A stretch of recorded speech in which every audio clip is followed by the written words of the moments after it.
Presenta Inco, FNC. Kutza. Vuelve las clases y vuelve un clásico de Pronto. La 12x12, 24x12 y 36x12. Con Pronto tenés con qué. Seguro Americano. La medicina privada a otro nivel. Catunasí. Terminal Cuenca del Plata. Terminal especializada de contenedores Puerto de Montevideo. Salus. Orgullo de nuestra naturaleza. Casmu. Afiliate por el 1444 o en casmu.com.uy. Casmu. Estamos para cuidarte. Santander, que te ofrece el mejor préstamo hipotecario con una tasa desde 3,9%. SACEM, 70 años siendo protagonistas de las grandes obras de Uruguay. SWAT, consulta con especialistas sin demoras en Clínica del Estadio de SWAT. Y UTE, la energía que nos une.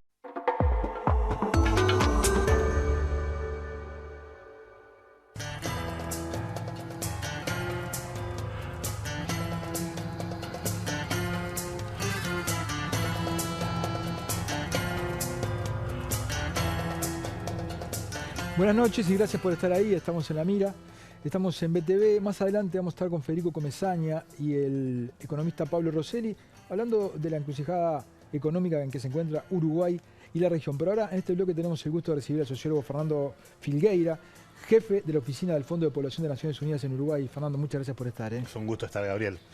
Fernando, para dar un contexto un poquito breve, aunque sea mundial, ¿no? Uno lee que los países desarrollados están preocupados porque está cayendo la natalidad y eso genera problemas, entre otras cosas, en los sistemas de seguridad social. Pero por otra parte se advierte, ¿no?, que si se mejoran las condiciones de las poblaciones como pretende Naciones Unidas, vamos a necesitar 2 planetas para financiar un consumo como el de Estados Unidos. Si todo el mundo comiera y consumiera como consume Estados Unidos, no nos daría el planeta, ¿no? Entonces es un equilibrio complicado. Te me fuiste a la pregunta global clave, digamos. Sí, y tiene... Fíjate que estamos llegando ahora, justo el Fondo de Población está sacando una campaña en torno al tema de que estamos llegando a los 8.000 millones. 8.000 millones de habitantes en el mundo. De los cuales un 10% tiene el 70 y tanto por ciento de la riqueza y la mitad tiene el 2% de la riqueza, la mitad de la población mundial. Entonces aparecen diferentes versiones neomalthusianas diciendo sí, hay que seguir achicando la población, hay que seguir achicando la población porque si no esto es imposible. Y otras que lo que plantean es que hay que pensar en una redistribución y en un nuevo estilo de consumo. Digamos que la clave va por allí. Y que eso en general va acompañado también. Mayores niveles de desarrollo, mayores niveles educativos, ¿verdad?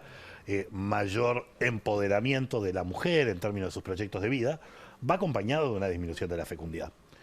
Entonces, el mundo se plantea un dilema para adelante. Efectivamente, el medio ambiente no tolera, no soporta un desarrollo, un crecimiento poblacional con las pautas de desarrollo actuales, de concentración y de desigualdad y de modelos de consumo. Eso efectivamente es cierto. Por lo tanto, tenemos que movernos por la vía de la redistribución, por la vía tecnológica y por la vía cultural e institucional, a redefinir ese contrato nuestro con el planeta y como humanidad, ¿verdad? Sí. Es decir, lo que parece claro es que con estos niveles de desigualdad es imposible que el planeta tolere un crecimiento poblacional en donde la población alcance un nivel digno de vida en su mayor proporción. Exacto. Pero si traemos el tema Uruguay, ¿verdad? Porque hay países que han resuelto, o queriéndolo o no, por la vía de la inmigración. El fenómeno de la inmigración es bastante incipiente en Uruguay, ¿no?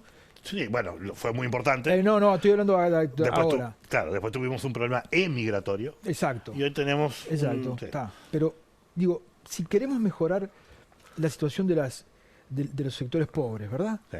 Sobre todo de las mujeres. Sí.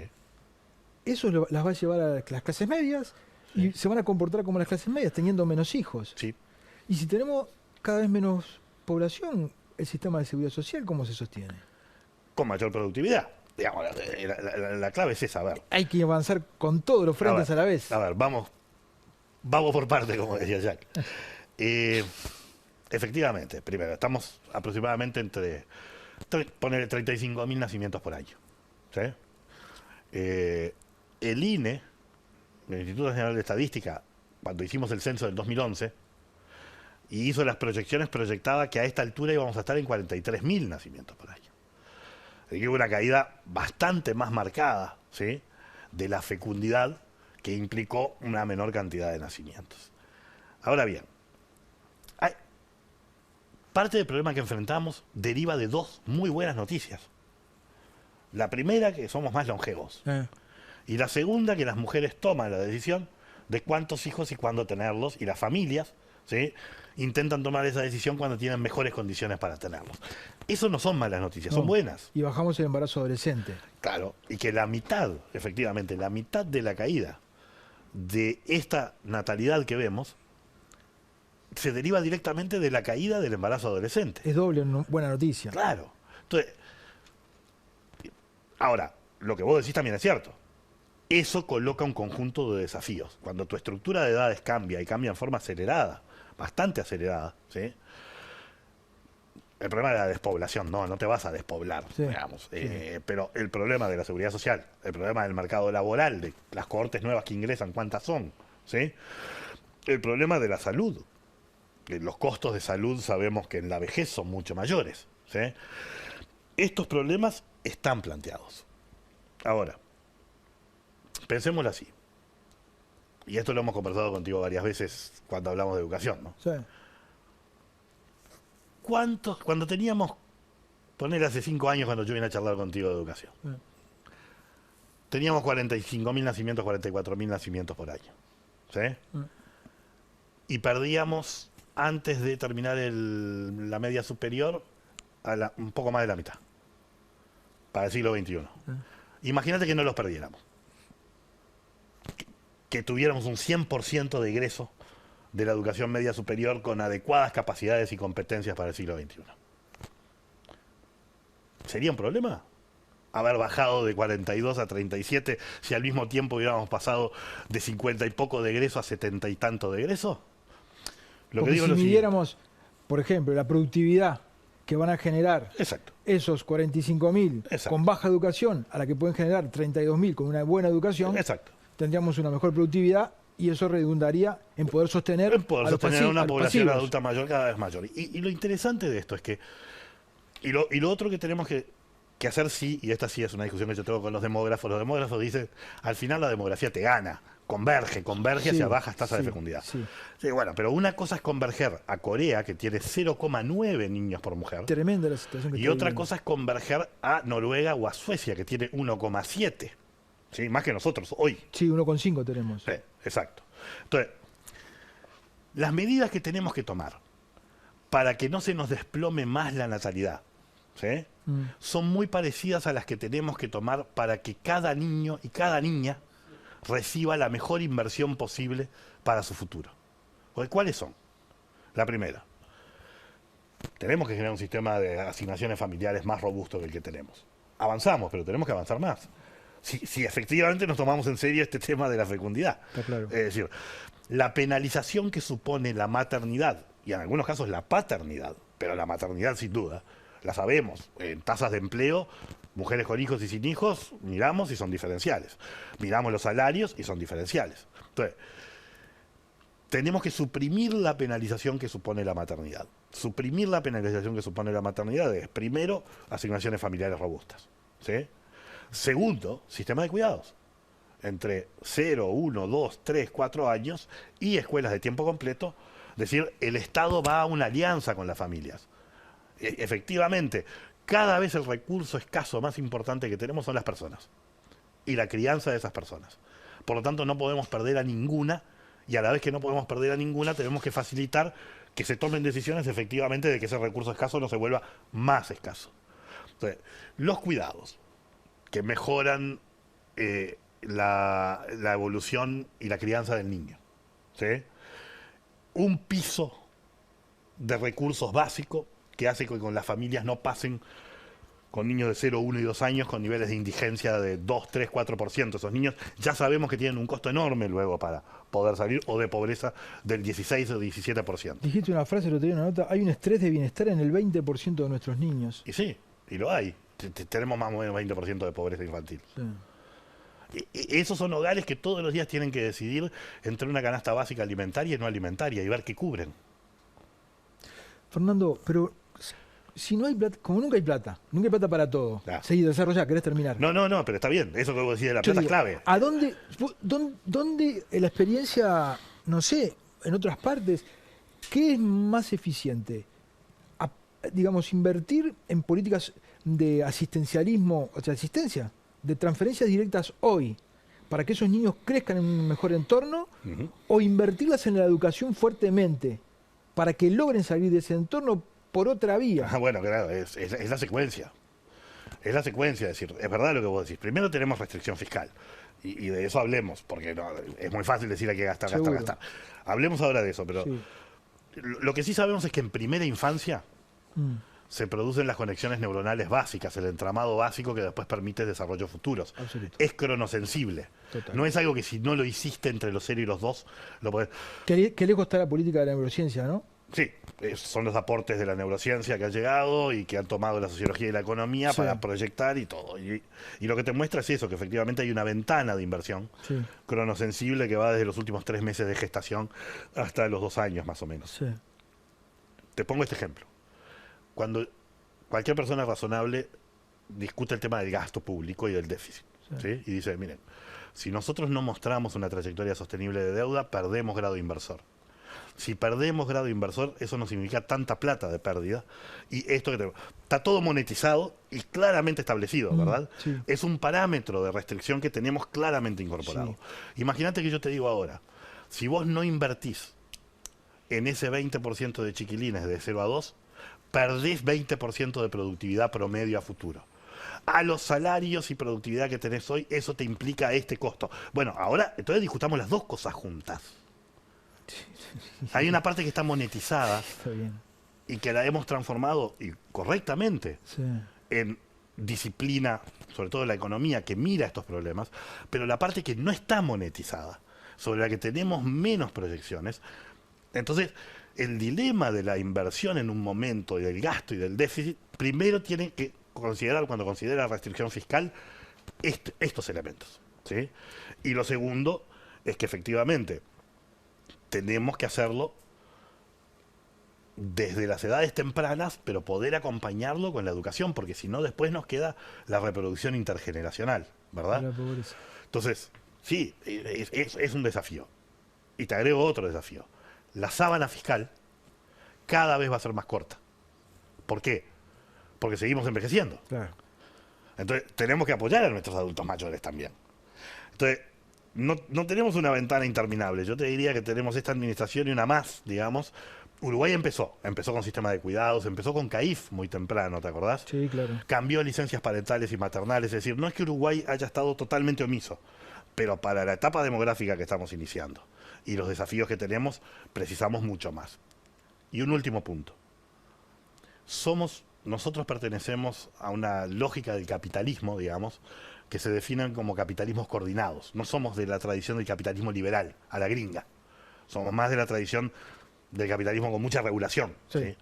Con mucha participación estatal en muchas cosas. Mucha cosa, que muchas veces sirve para redistribuir y todo. Sí. Pero generalmente, y esto sí es un desafío que nos tenemos que plantear, coloca castigos en el mercado laboral a la población que se le llama outsider, los de afuera. ¿Sí? Que ¿quiénes son los de afuera? ¿Cuál es el trabajador formal típico? Hombre, adulto, mayor, nacional. ¿Cuál es el trabajador o trabajadora de afuera? Mujeres, jóvenes, migrantes. ¿Sí? Nosotros tenemos que tener un mercado laboral que castigue menos a los de afuera, que los incorpore más, que tenga menos barreras de entrada. ¿Por qué? Porque queremos justamente, la migración nos viene bien, porque una de las razones porque hay baja pobreza infantil, más baja pobreza infantil que pobreza general en los países nórdicos, Sí. no es solo las asignaciones familiares, es que las mujeres tienen plena incorporación al mercado laboral. Es decir, el empleo de la mujer en los sectores vulnerables es clave para que no haya pobreza infantil. ¿Sí? Entonces, y además queremos jóvenes que ingresen. También es otro factor que seguro disminuye la natalidad. El ingreso de la mujer al mercado de trabajo. Bueno, eso es lo interesante. Eso era cierto cuando vos agarrabas los países, ¿no? Y ponías en un eje. En un eje pongo la tasa de natalidad. Y en este eje pongo la tasa de participación laboral. Sí. ¿sí? Sí. La recta era así. Sí. Es decir, cuanto más tasa de más- participación laboral, bajaba. Y pongo a los países, ¿no? Sí. Ahí adentro. Estaba... todos los de acá eran en los 70, alta tasa de natalidad y baja tasa de participación laboral, era España, Italia, Portugal, Grecia. Y acá estaban Suecia, Noruega, Dinamarca, Finlandia. ¿Sí? Y ahora hizo así. Se invirtió. Se invirtió. Porque en los 70 estos señores empezaron a generar la alianza, la nueva alianza entre Estado, familia y mercado, que implicó sistema de cuidados, licencias maternales y parentales, sistema de asignaciones familiares muy robustos. Que las mucho más mujeres robustos. salgan al mercado de trabajo no es necesariamente un obstáculo para tener hijos porque hay un sistema Porque hay social una que lo alianza. apoya Hay una y que les alianza. permite. Y por Es eso decir, los va a padres bajar, nunca va a volver a 3. Está claro. Pero no tiene que terminar en 0,9 como en Corea. Puede ganar 1,6,7. Eso no es problema para nosotros. Si además aprovechamos a cada una de las niñas y niños que nacen. También, Fernando, es cierto que esos países empezaron a invertir en primera infancia después de la guerra, inmediatamente, casi, ¿no? Sí, mucho más que otros, eso es cierto. Pero el gran giro lo hacen en los 70 y 80 y lo hacen también en una reforma de la seguridad social, que contiene la expansión del gasto en seguridad social, pero lo hace más igualitario, generando un piso básico universal en seguridad social, ¿no?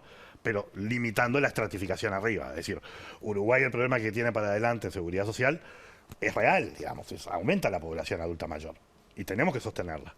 Ahora, ¿qué tenemos que sostener? ¿La tasa de reemplazo del salario? Es decir, que cada uno reciba más o menos un 60 o 70% de lo que era su salario, o un piso básico universal de que nadie sea pobre.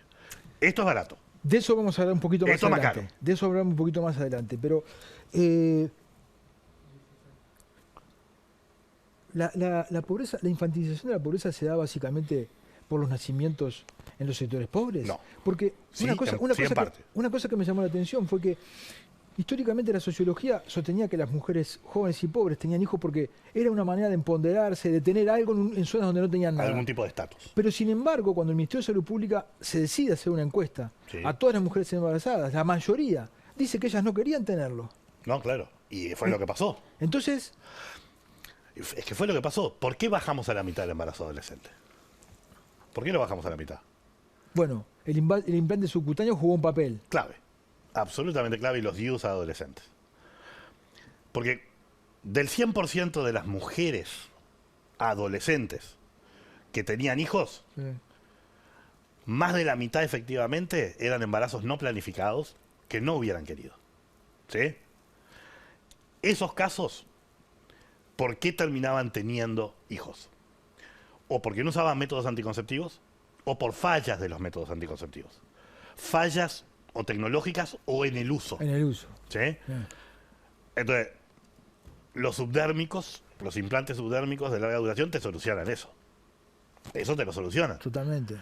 La otra parte, que todavía resta, efectivamente, es qué proyecto de vida le damos para adelante a esas mujeres, que sí, ese porcentaje que sí, en verdad, siente todavía que puede ser un símbolo de estatus o un camino a la adultez el tener hijos porque no ve otras alternativas. ¿Sí? Correcto, pero cuando yo te empecé preguntando si la infantilización de la pobreza era... porque No solo, pero en parte. ¿Y por qué más? A ver, no tengo acá para hacer la fórmula, pero si vos pones niños pobres sobre madres, niños pobres sobre niños totales, te da la tasa de pobreza general, ¿verdad? Sí. Pero eso no es otra cosa. Si lo hago igual, le pongo un igual, ¿sí?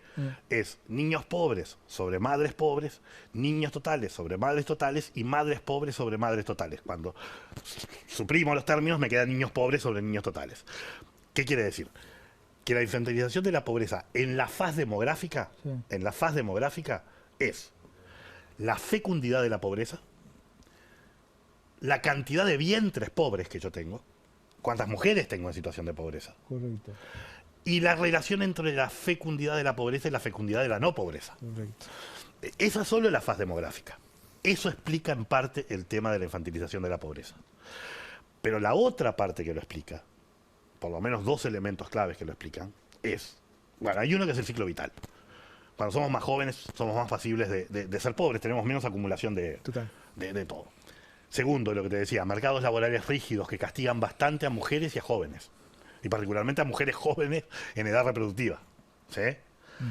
Y tercero, un sistema de protección social nuestro, que aunque lo hemos intentado corregir, se nos escora sistemáticamente hacia el gasto generacional de las generaciones adultas mayores y menos hacia el otro. Por decirlo de forma muy simple, nosotros indexamos las jubilaciones por el índice medio de salarios, pero las asignaciones familiares no.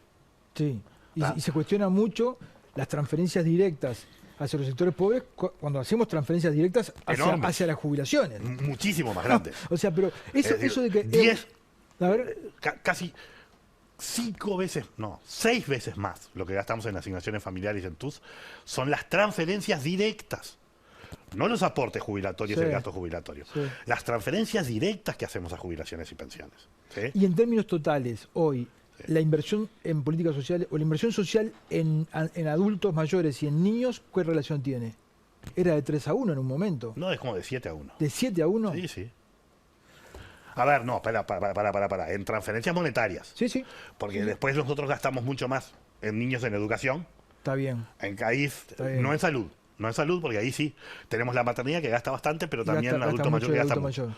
Pero no, a ver, nosotros tenemos un sistema claramente deficitario en materia de seguridad social. Hace tiempo que no es actualmente sustentable. Ahora, no podemos, por eso también tenemos baja pobreza en adulto mayor. No podemos ir a un sistema que destruya eso.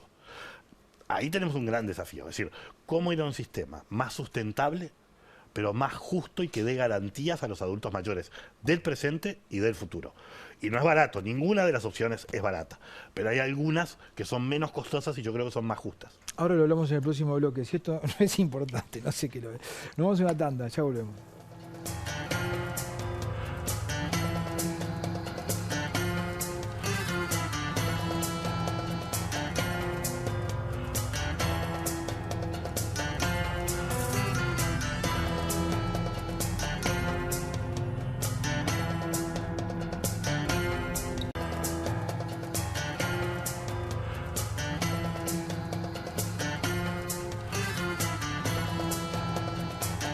Este espacio es presentado por Santander, que te ofrece el mejor préstamo hipotecario con una tasa desde 3,9%. Santander.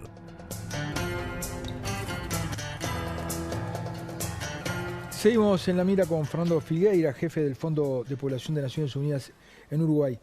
Fernando, inevitablemente hay que volver para atrás, porque están todos los temas tan mezclados y tan vinculados uno con el otro, que es tremendo, ¿no? Son como 5 platos chinos dando todas vueltas, ¿no? Sí, sí, de aquellos 3 que hablábamos son como 3 o 4 más. 3 o 4 más, sí. Hablábamos de las mujeres y el ingreso al mercado de trabajo, ¿no? Sí. Dentro de las políticas de asistenciales, lo he visto en muchos lados, el pagarle a la mujer por el trabajo no remunerado que hacen. Sí. Eso se usa en los países desarrollados. Se usa, hay países en donde se usa y de hecho nosotros reconocemos los hijos que tiene la mujer y no para pagarlo, pero para reconocerlo para la historia jubilatoria. Viste que cuenta, es decir, si la mujer tuvo hijos cuenta como años. ¿Un año por hijo? Sí, un año por hijo. En otros países tenemos un componente mayor de pago, por ejemplo, por natalidad. Los países del este europeo, que tenían tasas de fecundidad desplomadas, sí, hicieron el modelo de pago por natalidad, no dio resultado. Eso básicamente no funcionó. Es decir, las familias no toman y las mujeres no toman la decisión de tener o no tener hijos por un pago que le hagas. Es decir, lo que te da la impresión es que esta pregunta que vos me haces, si la pensás en un sentido más general, es decir, bueno, en parte usted me paga, por ejemplo, me da una asignación familiar. Sí. Eso reconoce parte del costo que tiene criar un niño. Sí, claro. Y que es un bien público intertemporal el niño, ¿verdad? Uh-huh. Intertemporalmente es un bien público. Sí. Un niño bien alimentado, criado, etcétera, sirve para toda la sociedad. Entonces, yo la acompaño con eso. Además, yo sé que usted dedica mucho tiempo de trabajo no remunerado a la crianza, sobre todo entre los 0, 1, 2 y 3 años, porque ahí es cuando, si al chiquirín lo dejas solo, se rompe la crisma, tenés que cuidarlo, sí, lleva mucho tiempo. Bueno, entonces yo le doy una licencia en algunos países de casi un año, ¿sí? Y además después le doy un sistema de cuidados, en donde usted, tiempo parcial o tiempo completo, después de los 2 años el niño puede estar. Es una forma de pago, es una forma en verdad de corresponsabilización, ¿sí? Entonces, insisto, a mí me lo decía ¿cómo se llamaba el primer ministro que mataron en Suecia? Olof Palme. Claro, el hijo de Olof Palme. Se dedica a los mismos temas que yo, temas de estado de bienestar, políticas sociales y eso. Y él me decía, mira, la primera alianza de los países nórdicos fue entre clase obrera y agricultores. Esa fue la primera alianza para construir el estado de bienestar. La segunda fue con las clases medias, para mejorar las prestaciones. Y la tercera fue con las mujeres, las familias y los niños, para darle productividad al país en su conjunto y apostar todos juntos a ello.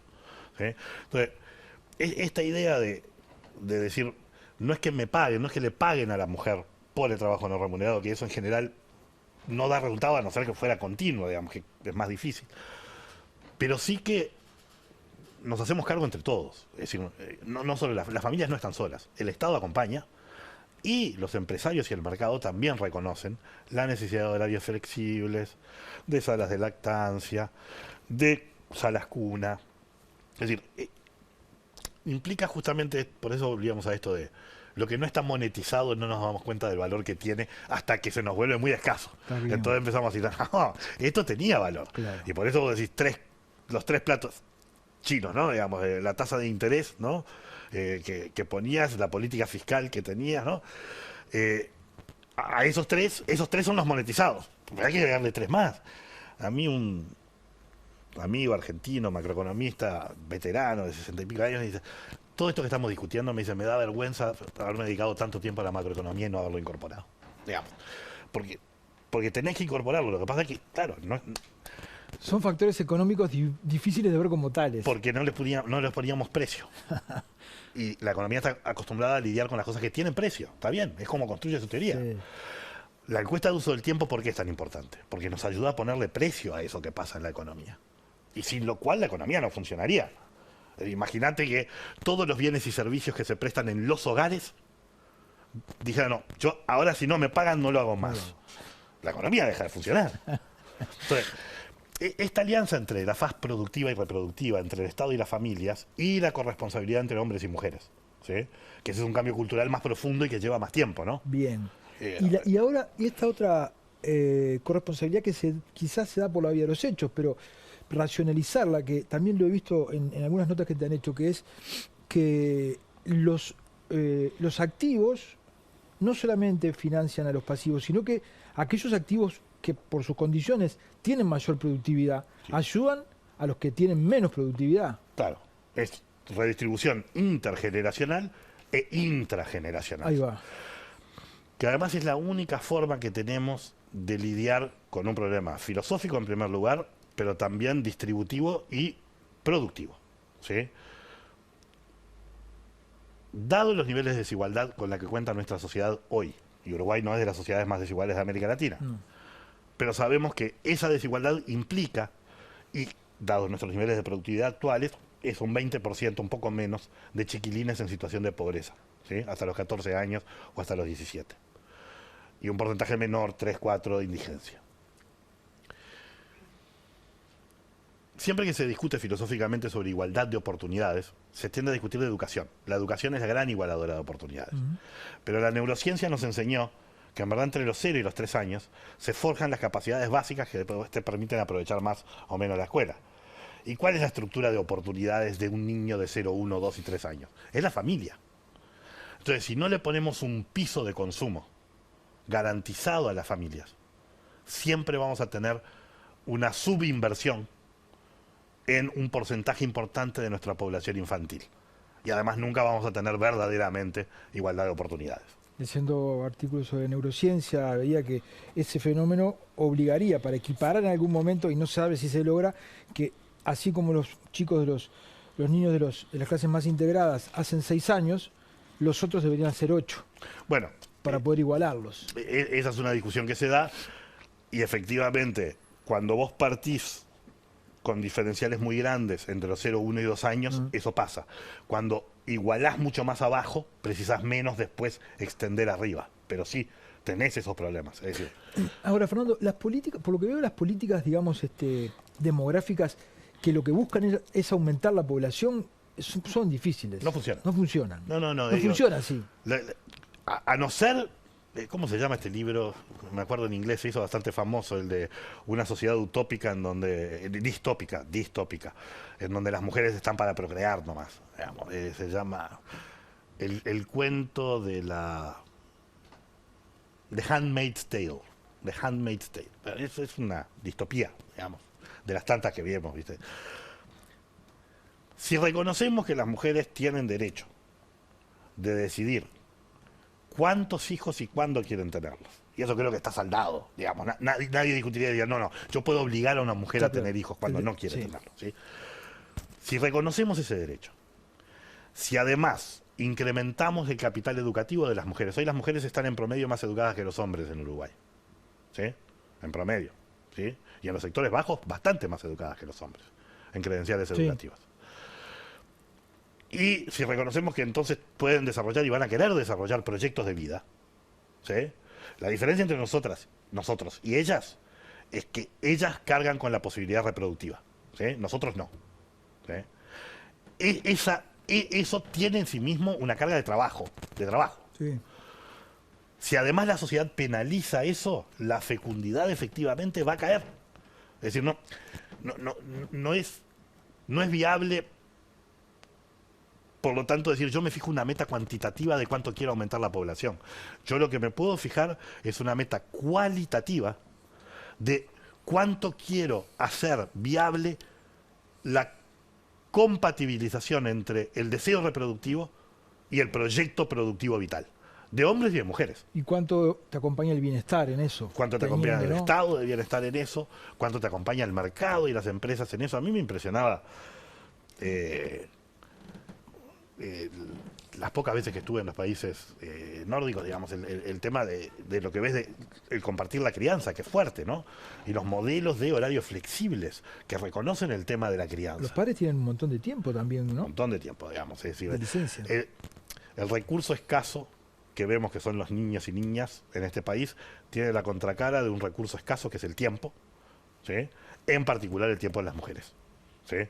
En donde si quieren perseguir dos tipos de proyectos es extremadamente complejo. ¿Cuántas veces mencionaste la palabra familia, no? Sí. Siempre recuerdo a un argentino que lo debes conocer, Bernardo Klinsberg. Sí, claro, Klinsberg. Del programa de Naciones Unidas para el Desarrollo, que él decía que el discurso sobre la familia, la izquierda lo estigmatizó y lo dejó en manos de la derecha más radical y más católica, digamos, ¿no? Tradición, familia y propiedad, ¿no? Entonces... La familia no tiene buena prensa, la familia, ¿no? Y es un profundo error. Digamos, cambiamos simplemente, digamos, las familias. Claro. Hay muchas formas familiares. Claro, sí. Pero transmite un principio genérico. Cualquiera que haya tenido hijas o hijos, creo que lo sabe. Es más fácil de a dos que de a uno criar un hijo. ¿Sí? Es más fácil. Totalmente. Y además tenés dos ingresos posiblemente. Total. Entonces, la posibilidad de generar, definamos a las familias no en el sentido tradicional de papá, mamá, no. Casados por iglesia, pantuflas, martini, perro y la mamá trabajando en el hogar y el papá trabajando. Pensemos en las familias como una unidad cooperativa de adultos de diferentes sexos, del mismo sexo, ¿sí? Que se apoyan mutuamente para la crianza a partir de los afectos que generan con relaciones de mayor o menor nivel de consanguinidad, ¿sí? Es clave esa unidad, es absolutamente clave. Y no podemos justamente dejarlas en manos de quienes la piensan como una única forma. El hecho de que hoy tengas la posibilidad de adoptar de personas del mismo sexo es importante. Sí, cuando lo que hablamos de familia es un grupo de gente que te continenta, que tenés a quien recurrir, exacto, que tenés a quien apoyar. Atrás de cada historia de frustración, de fracaso, hay familias desintegradas. Y por el contrario, ¿no? Por eso me parece que hay que quitarle un tinte conservador, pero hay que defender a las familias como una unidad básica de protección, de coordinación, de protección social, sí, de coordinación de acciones y de responsabilidades, ¿sí? Que si no la tenemos y si se nos debilitan esos nexos familiares de corresponsabilidad, entonces el Estado o el mercado se tienen que hacer cargo de más partes que no siempre están preparadas, para las que no siempre están preparadas. Okay. Entonces, por supuesto que las familias monomaternales, en donde la madre cría al hijo y todo, son familias y muchas veces los chiquilines salen adelante y las mujeres fantásticamente, pero están en una situación de mayor vulnerabilidad. Está Claro claro. que están. Está claro. Y una de las preguntas que hay que hacerse es una pregunta que decía Rubén Kastman, que a veces lo acusaban desde la discusión entre el feminismo, pero después se entendieron mucho más, que es, él escribe un artículo famoso que se llama ¿Por qué los hombres son tan irresponsables? Y él decía, ¿por qué y sobre todo en los sectores populares el hombre muchas veces no forma hogar a pesar de tener descendencia? ¿Sí? Y dice, bueno, porque el modelo, en verdad, él tenía una interpretación muy feminista, el modelo patriarcal, que dice que él se tiene que hacer cargo de esto, esto y esto para que la mujer se quede en la casa, el mercado laboral de hoy ya no lo permite. Claro. Entonces hace una retracción total. ¿Sí? Entonces, yo creo que tenemos que apostar a más unidades familiares diversas, más alianza entre Estado y familias, y a pensar una reforma de nuestro edificio de protección social que se prepare para esta etapa demográfica que se viene. Fernando, la renta básica universal, ¿funciona? No existe ningún país que tenga un sistema puro de renta puro. básica universal, entonces no podemos Es saber difícil si de medir. funciona. Hay quienes creen que sí, digamos, el gran proponente de Pero la renta conceptualmente, el hecho de venir a este mundo, tengo derecho A una renta a básica. una renta básica que me permite una sustentabilidad mínima. éticamente es compartible. Es compartible. Económicamente, y es interesante, no es una propuesta de un socialista, es una propuesta de un liberal con componentes neoclásicos, que es Van Parijs. Van Parijs dice, renta básica, pero te saco todos los servicios, te doy una renta básica incluso para comprar en el mercado, la educación, la salud. Es decir, ese es el modelo extremo de la renta Sí. básica universal. Otros modelos, que ya se escoran más hacia la izquierda de la renta básica universal, dicen, no, sí, un piso, para que yo esté preasegurado frente a cosas que pueden pasar o a donde me tocó la lotería de nacer, ¿sí? Que eso sea universal, sea para todos. Pero después la otra parte no viene por dinero, viene por servicios. Por servicios. Educación, salud, etcétera. Yo creo que ese es el modelo adecuado. Pero si miramos los países europeos de mayor avance del welfare state, están cerca de la renta básica. Están cerca. Solo que con una ingeniería diferente. Está bien. Está bien. Tienen un piso universal para pensiones. Si toda persona, por ejemplo, mayor de 65, en varios países de Europa, o en Nueva Zelanda, por ejemplo, tiene una renta básica garantizada, no importa ninguna otra condición. ¿Sí? Salvo residencias, tienes que tener un periodo de residencia. Claro, porque acá estamos pensando normalmente en una renta básica desde el comienzo de la vida y ahí están en el final de la pero vida. te digo, ahí está el final. Y después todos tienen un sistema de asignaciones familiares, también universal, para 0 a 18. Entonces te queda el medio. ¿Sí? Y en ese medio, muchos tienen sistemas de seguro de desempleo mínimo que son de características cuasi universales. No tenés que haber estado empleado antes para poder acceder a ellos. Entonces, de una u otra forma fueron construyendo las piezas Te de algo acompaña que se durante toda la aproxima. vida algún tipo de asistencia de esas Claro, características. y yo creo que sí, es un modelo de preaseguramiento que sería razonable. Lo que pasa que es muy lejano a las arquitecturas fiscales nuestras, ¿sí? Y distributivas de nuestro estado de bienestar. Nosotros no venimos de la tradición socialdemócrata del estado de bienestar. Tampoco venimos de la tradición liberal del estado de bienestar. La tradición liberal del estado de bienestar es la ambulancia abajo del precipicio. Es decir, es bien focalizada, solo focalizada. Te busca, y viste, antes de Obamacare, la salud en Estados Unidos tenía ese componente, ¿sí? Bueno, tenía Medicaid y Medicare, pero... el modelo socialdemócrata no, es piso universal. Piso bueno universal, en jubilaciones y pensiones, en salud, en educación, en cuidados. Nuestro modelo viene de la tradición que se llama corporativa conservadora, ¿sí? La tradición de Francia, de España, de Italia, que es potente, pero es estratificada. ¿Te acordás que nosotros teníamos varias cajas de jubilaciones? Sí. Y todavía tenemos. Todavía tenemos algunas. Y todavía tenemos varias diferencias. Tenemos alguna más.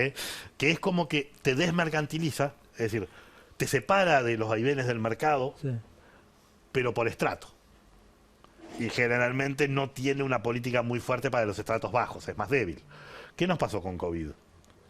¿Por qué Uruguay se destaca en América Latina más allá de otros problemas que puede haber tenido en varios aspectos? El primero es porque teníamos un seguro de desempleo muy amplio, en comparación al resto de América Latina. Es decir, 60% de nuestra población ocupada podía acceder al seguro de desempleo. Y el seguro de desempleo es básico porque no es solo... viste que cuando pensamos en políticas focalizadas, pensamos en focalización a los más pobres. Sí. Pensá ahora en focalización por evento, no por población. El seguro de desempleo focaliza perfectamente por evento. Quedé desempleado, recibo la prestación. Sí. ¿Sí? ¿Qué nos pasaba con la población más pobre e informal que no tenía seguro de desempleo? Le dupliqué las asignaciones familiares, ¿no? Por ejemplo.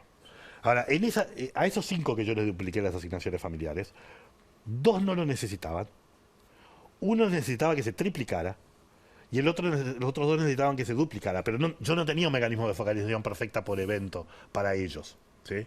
Entonces, una de las discusiones, digamos, que nos tenemos que dar en nuestro edificio de protección social, en términos generales, es si nos vamos a mantener dentro de esta tradición corporativa, que la hemos corregido, pero que es estratificada, que tiene cierta debilidad para cubrir a los demás abajo ante eventos críticos, ¿sí?